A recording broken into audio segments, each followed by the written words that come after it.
You step into the classroom, the first bell still echoing a cruel lie of order, and are immediately met by a sticky, half-chewed piece of granola bar arcing gracefully towards your forehead.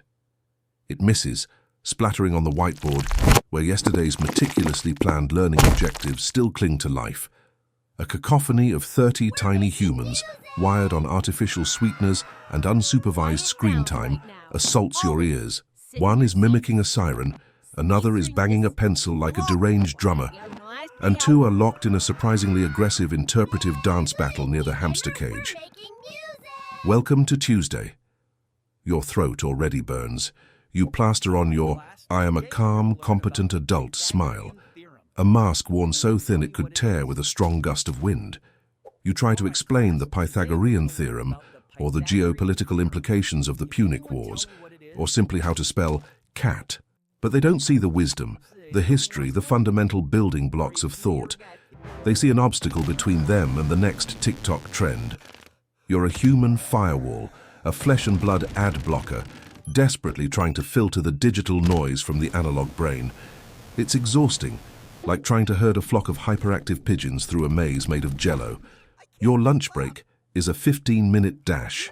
You gulp down a lukewarm, suspiciously bland cafeteria mystery meat, scrolling through urgent emails from parents who believe their child's inability to identify a hexagon is a personal affront to your professional integrity. Maybe you manage a bathroom break. Maybe.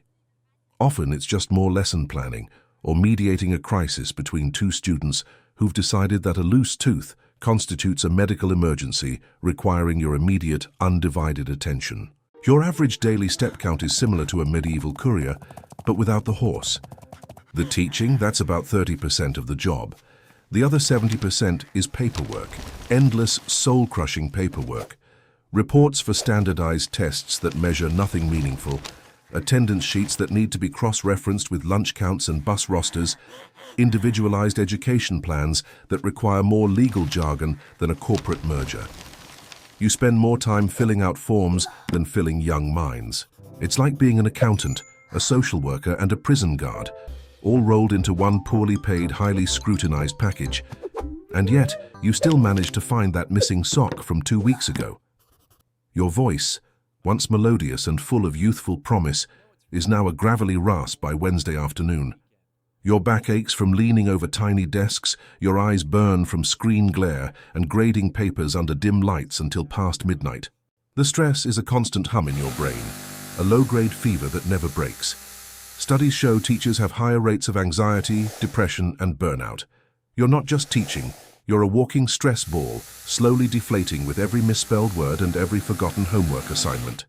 Your career longevity, about 8–10 years before the urge to become a goat farmer becomes overwhelmingly appealing.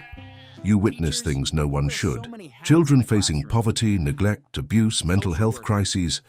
You become an accidental social worker, a makeshift therapist, a provider of comfort and a safe space, all without the training, the resources, or the hazard pay. You buy supplies out of your own pocket because the budget for essential learning materials was spent on a new, unidentifiable school mascot costume.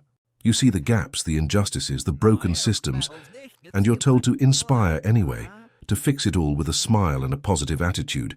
It's like trying to bail out a sinking ship with a thimble, while everyone on shore blames you for the incoming tide. Parents demand personalized attention, tailored curricula, and instant communication, often at 10 p.m. on a Sunday. Administrators demand higher test scores, perfect attendance, and innovative new teaching methods, all while cutting funding for basic supplies. Politicians demand accountability and reform, often based on metrics they barely understand, and always with an eye on the next election cycle. You're squeezed from every side, a human stress ball in a vice. The public often sees you as either a glorified babysitter or an overpaid saint, never just a professional. You might get a handmade card that says "thanks for everything," or a student might finally grasp a concept after weeks of struggle and their eyes light up with understanding. These moments are brief, fleeting bursts of sunshine in an otherwise perpetual storm. They're the emotional crack cocaine that keeps you coming back, the tiny glimmers of meaning that convince you this isn't just an exercise in masochism. But they don't pay the bills. They don't prevent the burnout. They just make you question your sanity a little less. Let's talk money. Your starting salary often barely covers rent in a decent area, let alone student loan debt, car payments, and the cost of living. While other professions celebrate bonuses and promotions, you celebrate a stable pension plan that might, if you survive long enough, let you retire to a life of slightly less financial anxiety. You're constantly told you're doing God's work, which is apparently paid in spiritual currency, not actual dollars that buy groceries. The average teacher salary increase is often less than inflation, ensuring you're always running to stand still, or more accurately, running backwards.